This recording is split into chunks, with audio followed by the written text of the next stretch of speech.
Hello, today I've got a bit of an antique. It's an old ORLA organ, and ORLA have been going many years, but it's really heavy this is, and unfortunately the keys have stopped playing up here. So that means I've got to open it all up and get inside and find out what's happened to the keys. There's sort of two blocks of keys that don't work. So I'm just gonna put a little sticker from where it starts to where it ends, and then I think there's another patch of keys that don't work. There we go. So that one to that one. So I just put little stickers on so I know the sort of range of the keys that are not working on it. These are quite good keyboards, really. I mean, they've actually got drawbars on there and things. And, well, this belongs to a good friend of mine who sort of lost his temper with it and whacked the keyboard really hard, and then suddenly they don't work. So my suspicion is maybe there's a crack in the board somewhere. But then why do these three keys work? I don't know.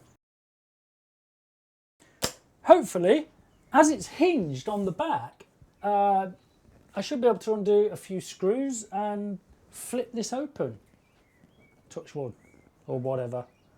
So, where's my screwdriver? So,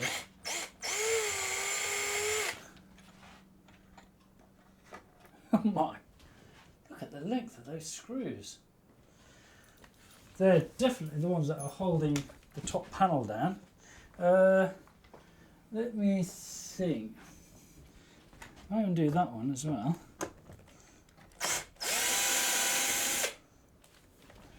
See if that releases it. Oh wow, just the two screws. Okay. This is so heavy. Ah!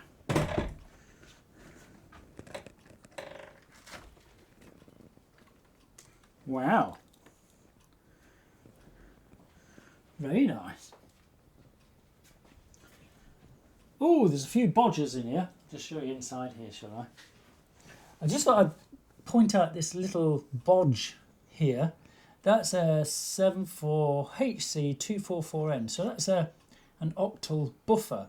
And it looks like they're just using one of the buffers on there. The chip's powered up, lots of legs have been chopped away, and then just one of the octal buffers are being used.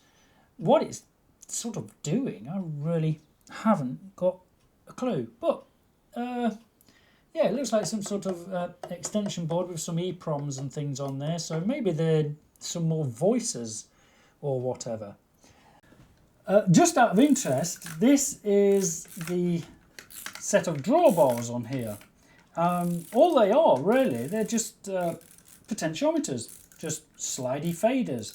But they have little sort of ratchets running up the side of it with a ball bearing in there that sort of rattles against it. And yeah, that's what gives you the clicking sound, or gives you the sort of stop spaces for them. So yeah, they're just potentiometers, really. I thought they would be a bit more technical than that. I thought they would have lots and lots of sort of connections, but they're not. They're just potentiometers. So I found a chip here with 1997 on it, and yeah, looking around some of the dates of the chips, it looks like this is as way back as 1997. So anyway, I'll stop rattling on now and actually get this keyboard removed. It's like being a car mechanic, being underneath a car. It would be impossible to do this on my own desk. Let's see. Yes, thank you very much. Undo these ribbon cables. Oh, flipping heck. So many screws in these things.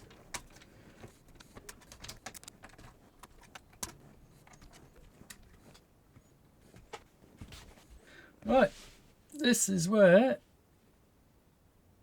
you will possibly find if there's a crack on the board. Well, I'm going up and down all the tracks on this circuit board and I can't see any cracks anywhere.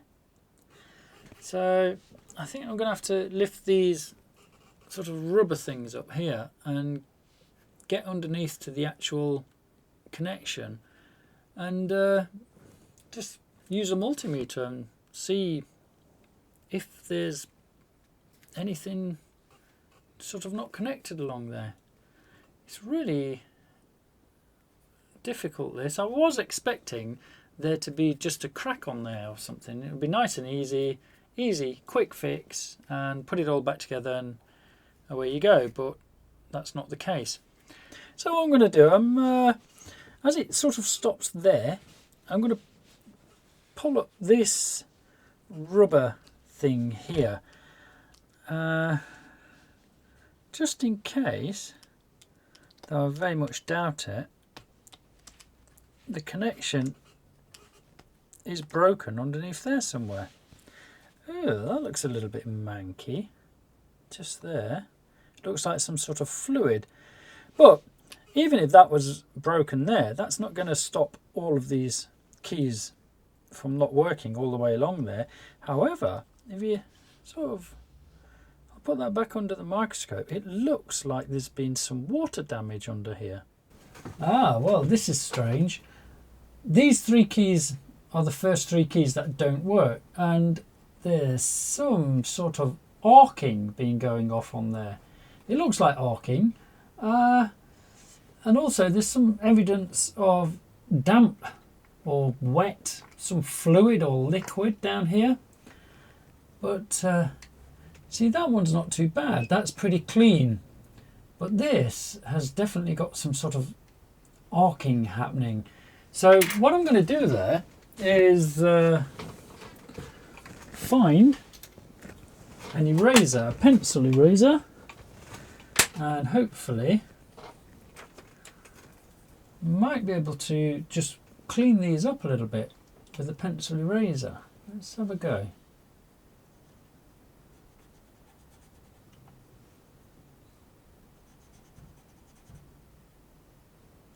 Take some of that sort of surface layer of dead carbon or arcing or whatever it is off there. There you go, look at that, nice and clean. That's just a pencil. So what I'm going to do is, if I clean just these three keys, now you notice this little mark at the bottom, I've put these marks on there so I know which ones don't work. So I'm going to clean just these three up here and then put it back in the keyboard and see if these three keys work. And if so, I'll carry on and do all the rest. But my friend said to me that he hit the keyboard out of anger and then all these keys suddenly stopped working. So that's why I assume that there's some sort of break in this. There's the little black markers that I put on to show the keys that were not working. So here we go. And they're not working. But those three that didn't work previously and I've just cleaned up actually work now. So I'm going to go ahead, take this back out and clean all of these contacts. Oh yeah, it looks quite grubby underneath there. There's definitely some fluid that has gone down there. Surprisingly enough, they look almost like new again once you've been across it with a pencil eraser. And I think what I will do as well, I'm going to risk actually cleaning these carbon dots, because these bits push down and connect across there. And I'm just going to sort of touch clean them with a little bit of isopropyl alcohol. Just enough to clean them up a little bit.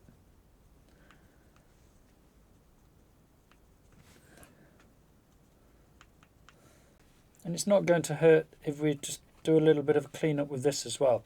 Sometimes you can use switch cleaner. Oh yeah, look at this. crap on there.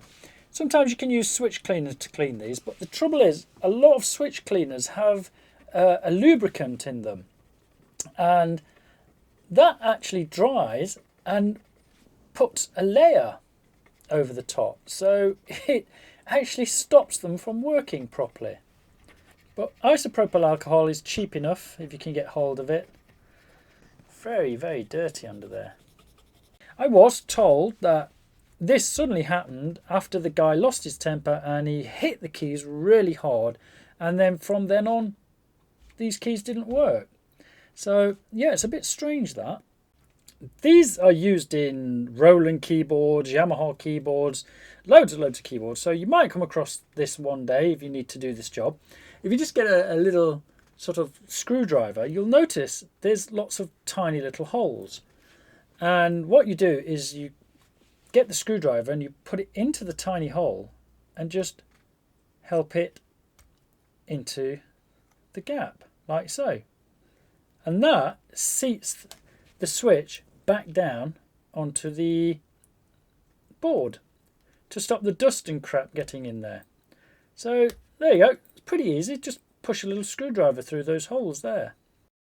Even with this demonstration keyboard demonstration thing that you normally find in shops, this is one of Roland's latest keyboards, the PHA3 with the ivory feel. Very nice. But just inside here, you can see it's exactly the same rubber plungers, even with the little dimples. Exactly the same. So these have been used for many, many years, these things. They're obviously, well, they obviously work well. And the design just hasn't changed. I hope it's going to work now. It's very sort of Heath Robinson, the woodwork is inside here. It's sort of just odd pieces of wood glued down with screws through it and things. But it works. I'll just put a few screws in and just test it. And then put the whole thing back together. Here it goes.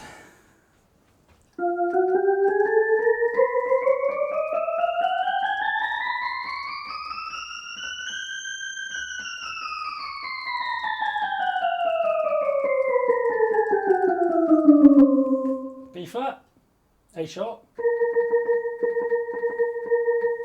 works. I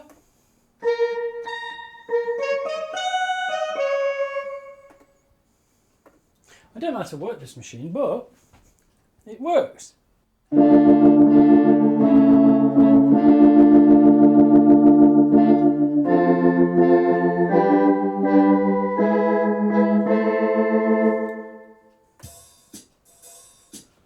This is Dad dancing. Right. Get all the screws in. That's another job done. Well, I hope you find something interesting in that. And as I say, if you have a keyboard and one of the keys dies on you, that is possibly what the problem is. It's just a matter of cleaning up the contacts and away you go. And like I say, those sort of rubber contacts on the circuit board is very common with Korg and Yamaha and Roland and ORLA and lots of other types of keyboards. So yeah, might be useful to somebody. Anyway, thanks very much for watching. All the best, and I'll get something uploaded as soon as I get the time. All the best. Thank you. Bye.